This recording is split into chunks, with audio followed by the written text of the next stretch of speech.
First of all, when we set up the book table, in collaboration with the wonderful Ellen Drennan, I have a poetry card, and it's free, and everybody can take one if you want it. And yes, I did hand color it, which seemed like a good idea when I started. Not so much. Anyway, I'm going to begin with a poem from, well, not from, but about memory and loss. Susan's poetry, Blaine Marchand's, many other people in Ottawa. I'm trying to think of them, and I have them down here somewhere. Susan Blaine, Glenn Kletke, Ruth Latta all have poems in this book, and it's about dementia and other mind problems. And it's going to be launched on Saturday, November 19th at 8 p.m., earlier if you want to eat, at Pressed Cafe, which is on Gladstone Street. So, as you can tell, I mean, Susan's book is wonderful, and it would be nice to hear more. This one is the one they rejected. I sent 5 poems, and they rejected one, so I'm going to read the one that was rejected, because I liked it best. And it's the title poem from the book, States of Matter, which did win the award. Poised near the kettle, heating on the stove, she is watching, though her grandmother swore it would never boil that way. Watching and listening for that first faint sound. She knows, inside the kettle, molecules are becoming excited, bumping into one another like her grandson and his friends when they dance. She tries to imagine them, arms waving, hips swinging, moving faster, faster. The kettle is a gift from her daughter, mother of the boy who has explained in patient metaphor, time and time again, molecular activity, the nature of the states of matter, how the kettle's whistling is really the finale of a dance. She pretends to understand, smiles each time he starts explaining why the kettle whistles when the water's hot. He speaks of dancing and she tries to focus, but often as not she slips away to a long-ago hall, hand on her waist, wail of saxophone, bristle of beard on her cheek. The kettle is a silly thing. Bird perched on the spout, its beak shrilling a sound no bird on earth has ever made. Her legs ache with the waiting, but she cannot stop, must not move away. The kettle has been purchased because she, once a granddaughter, a daughter, a lover, a wife, still a mother, a grandmother, has begun to forget, because she is too stubborn to try the electric kettle variety with automatic shutoffs, is far too stubborn to give up a lifelong habit of tea. Will soon be her daughter's hushed whisper informs all who come near, a danger even to herself. This absurd kettle is a stopgap measure, one of many clever gifts presented with patient, well-meaning smiles. This shrill, wailing kettle, which reminds her of shift changes down at the old cannery, has been purchased with love, to buy them all a little time.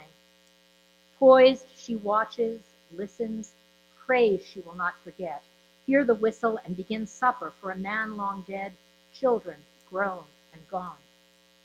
Staring at the kettle, she reminds herself over and over to stand fast, though a watch pot never, though it's almost impossible to, wills herself to hold on for as long as she can. And it's not going to be a fun evening, but, you know, it is a valid subject. Yeah. The next piece I chose because I've been through an illness, and with thanks from a lot of people here, I managed to get through, particularly my husband, my son, his fiancée, my friend Ellen, Susan. I'm a lucky person. I've got a lot of really good friends. And this is about when you wake up from surgery. They didn't keep me long enough to have this happen. They shut me out the door at 2:30 in the afternoon. You can get it cut out and not have your dry cleaning done that fast.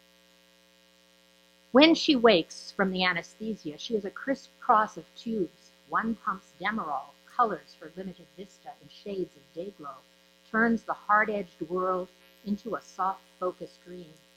Visitors come, go, offer comfort, news, potted plants, their words melting before they can reach her ears. She finds herself unwilling to even comprehend the messages they seem so anxious to convey.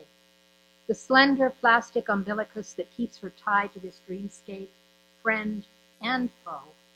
Days colliding, real and unreal, fusing until she's unsure where she begins, where all of this ends. Okay, there is a magazine in California called Lummox, and I would encourage people to send to it. It's an annual. You can submit 3 poems. They only take 1. Sometimes they have themes. Sometimes the themes are bizarre. The first one I submitted to, the themes were roadkill or desire. Believe it or not, I have a lot of roadkill. And I looked at it and I thought, okay, I will send them roadkill because how many people have it? I didn't figure that in California there must be a hell of a lot of roadkill. Anyway, they took desire. So this poem is called Siren Song, and it begins with the epigram, "Till human voices wake us," T.S. Eliot. Sensuous, with just a hint of New England twang, his words edged with innuendo draw her in, and suddenly she knows how ancient sailors felt when they heard the siren song. She walks in circles, winding the telephone cord around her, binding herself to her safe world, feeling all the while the only thing she truly wants is to let herself go, even though she's sure that if she does, she will, most probably, drown. And the next year, thank God they didn't have a subject, because I was fresh out of roadkill. But this was a poem that began as a joint poem between myself and Nikki Corp, and it was about the killings in Connecticut, which touched both of us. And she got her words back, and I got my words back, although some of the information in my words came from her, so she gets credit. My poem is called Thoughts After the Carnage. Over the shouts of NRA enthusiasts demanding their rights, a father speaks about his dead son, their last goodbye, his promise that they'd finally finish their gingerbread house tonight. One of the surviving children can't bear the sound of the doorbell. He'd watched as his classmates crumbled like targets in a carnival game, is well schooled in taking turns, knows he's next. In schools everywhere, first grade teachers ask kids, who knows their numbers? Watch as hands shoot up, hear voices roar, a rat-a-tat-tat of childish voices chanting 1, 2, 3, 4, 5, 6, 7, 8. In Newtown that day, the counting stopped dead. Think of a wealthy suburban woman and her assault weapons. Imagine her taking her troubled son to the gun range, teaching him to shoot. Think carefully, then list everything that is wrong with this picture. After the massacre, thousands send toys and flowers. After the massacre, tens of thousands sign up with the NRA. Days, weeks pass, and enthusiasm for tougher gun laws wanes. Change will come, a spokesman on the television assures, but incrementally, one catastrophe at a time. Imagine yourself waiting outside your child's school. Imagine how you would feel when the announcement comes stating, if your child is not here, he or she is probably a fatality. 154 bullet casings are found. Try not to think about the fact that automatic gunfire eats through human flesh. Try not to think about 6-year-old bodies torn apart. Are they with the angels now? A surviving child asks. Tell me, how do we reply? Well, after having no theme, he foolishly went back to a theme, and this one from Lummox is isms. So I sent ageism and sexism, and this one, which I put down, is probably pessimism, could be egotism, might be mannerism, who the hell knows, it's an ism. And he took it, so okay. It's based on a friend who told me once when I was speaking to her on the phone, not very kindly either, you know, you bounce around from one thing to another, you never stay in the same place, you're the queen of non sequitur. So it's called non sequitur. And I hasten to add, this is not about me, and it is not about my husband, and I'm not about to off myself, so someone ask me? I have to know. It's not about my son and his fiancée either. He swears he can't understand a thing she says. Hates her dam-break gush of verbiage. How her thoughts, her words flit here, there, like a TV mosquito. Queen of the non sequitur, that's what he calls her. Now. Once he listened attentively, or at least pretended to, until finally she said yes. The listening stopped. Some days she thinks about taking a lover. She used to wonder about all the zombies on TV, shambling about, frightening and unstoppable. Now she sees them as metaphors for the stupor of existence after hope and joy have been sucked out. Some days she thinks about taking her life. Coming home late from work, his car absent from the drive, she eats ravioli cold from the can while standing at the sink. Maybe he's left her a message, but what difference does that make?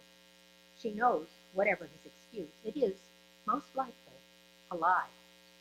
Some days she washes down the small white pill the doctor prescribed to ease her anxiety with a large glass of cold Zinfandel, so she doesn't have to think at all. And Nikki read from the Beatles. I'm going to read from my Beatles poems. The Beatles anthology, the third one is the best, if you can get one. Lawrence is in it, Polly Morton is in it. Some really, I'm not talking about myself, but there is some good writing in it. Okay, mine's okay. The nice thing about when you're writing is you can take experiences and meld it with other stuff. I did have this date, it was the worst date of my life. The Beatles weren't playing at the time, but I added them in because it makes for a nice poem. It's called Run for Your Life. Were the girls in her dorm nudging and winking when they set her up on that blind date? Remembering it now, so many years later, she knows they probably were, but back then she thought they were being kind. He's, Byron-esque, very romantic, even has a scar on his cheek.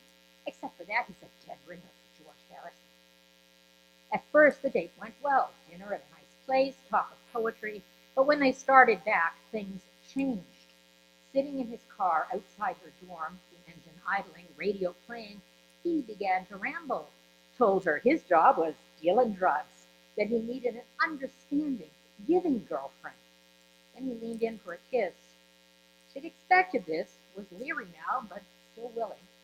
As they kissed, the Beatles started to sing, "You better run for your life if you can, little girl." And he grabbed her left arm, twisted it hard behind her, then paused. She said, "I just love this song."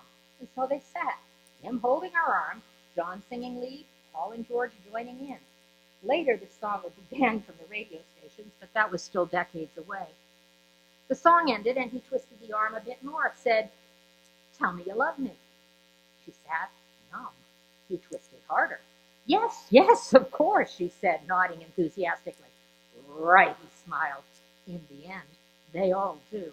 Then he sighed, released her arm, and heeding the advice of the Fab Four, she ran for her life. And yes, I did have someone do that.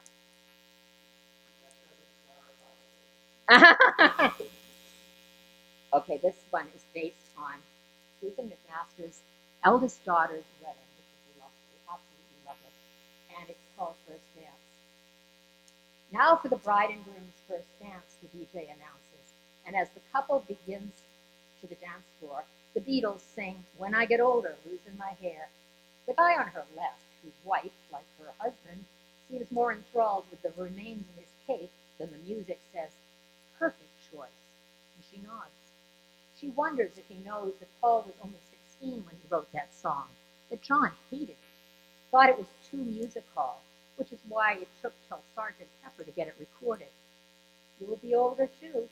The parents have joined in now, the bride's father swinging his kilt with gusto. Sad, she thinks, back when they recorded this song, they were all so young. Who would have believed that two of them wouldn't live long enough to see if someone would still be sending a valentine? She's hardly noticed her shoulders moving to the music, but the guy on her left has, so when the DJ says, "Let's play it again so you can all join in," he grabs her by the hand, and they start dancing. "Hell," he shouts above the music, "I could be 100 with a walker." And when they play the Beatles, I'll be waddling up to dance. That's when he twirls her. And like the girl she used to be, she wants the Beatles to keep singing forever. It's a good anthology. Okay. Now, I'm sure some of you know Sharon Nelson, who was a feminist, a very strong voice for poetry, very influential in the League, passed away on June the 12th after a very short illness. And while she was, well, at first she was comforting me because I was sick, and then she told me that she was dying and said, give me advice. Most of the advice involved things like laughter. But she said, well, send me some poems, make me feel better. And I sent her a pile of my fairy tale series, and she liked them all, mostly. But this one, she said, oy vey, where did that come from? So I figure, in honor of Sharon, who was really something else, I will read the oy vey poem, and it's from Jack and the Beanstalk, Part 1, Jack. Deaf now, his angry shout has become a bullhorn bellow. You, he sputters, the needle of his brain caught again in a scratchy groove. His face slowly fills with red, a character in some grotesque cartoon, and she's sure she can see the vein on his temple throb. Nearly 50 years of shouts, accusations, fists, and so much more. Her only peace, the times he went off to fish or hunt or to war, or when he could no longer kill anything outright. To the pub to relive past slaughters. You, he starts again, his mouth opens so wide she sees the pink plastic gums of his upper plate. You don't know Jack. Since his stroke, this is the best he can do. She smiles at him rooted in his chair and says in a voice even he can hear, oh, but you're wrong. All those times you went away, I got to know Bill down at the gas station and Frank over at the market. And yes, your very good friend Jack, too.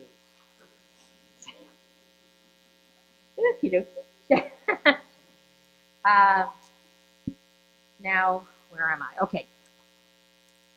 I also have another memorial death poem. My aunt died this year, my last aunt. You kind of run out of relatives as you get older.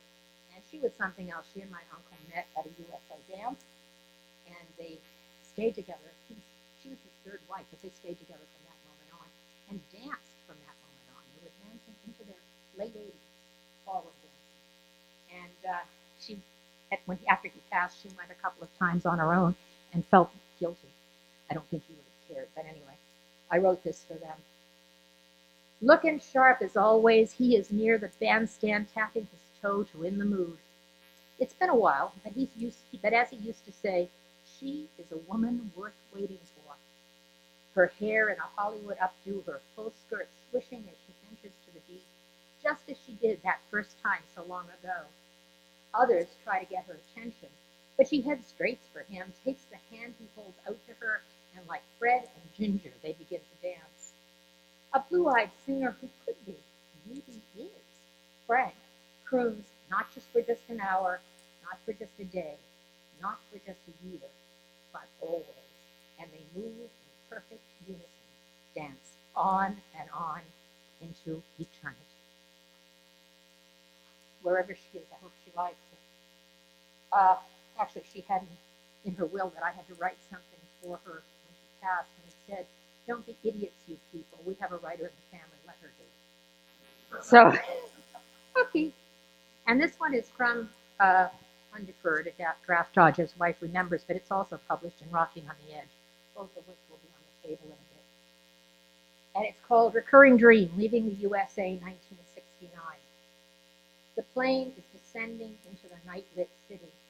Holding her husband's hand, she listens to the thud of the landing gear, tries hard not to focus on the thud of her heart. Some part of her brain knows this has already happened, knows they will exit the plane, step onto foreign soil, ask to be welcomed in. Nearly 40 years have passed, but whenever fall's chill blows through her window, the dream comes calling again, reminding her of a decision made when she was young, of that night, that time, that war. And the last poem I'm reading because Lawrence Hutchman and I went to grad school together. We were Gary Geddes' first two MA grad students. And he didn't take this course because he was smarter than I was. This was the worst course of my life. I took it with a woman who, even in the poetry community, was considered to be batshit crazy. And she came in, and the first thing she did was write on the board, I have certain topics about which you may not speak in this class. And the first on the list was sex. And then it was birds followed sex. I mean, we looked at each other around the class thinking, what the hell are we going to write about? And then we remembered, of course, for those of you who've studied lit, the literary conceit, which is an long extended metaphor. So basically, at least a couple of people in the class, one of them being the late great Ian Stevens, and I spent the year trying to write about sex without the teacher figuring it out. And she was pretty dumb. I mean, we did everything. I did a jackhammer. But, I mean, come on, folks. This one is called The Virtuoso, so it comes full circle. This is something I wrote when I was in grad school when I first met Lawrence. In the wrong hands, discord, cacophony, or at best mere fiddling, but enter the maestro. Watch as talented trained fingers tighten the gut. React as coolly he caresses the veneer, slides down the curve of waist, draws close this instrument of pleasure. Fingers find their place. Ready, he gently draws his bow, releases with his stroke soft treble wails from living string. Circles, concentric, radiate, resonate from the carved, curved sound hole, ringing the night, vibrating on, out, somewhere, light moments away, crystal shatters. Thank you very much.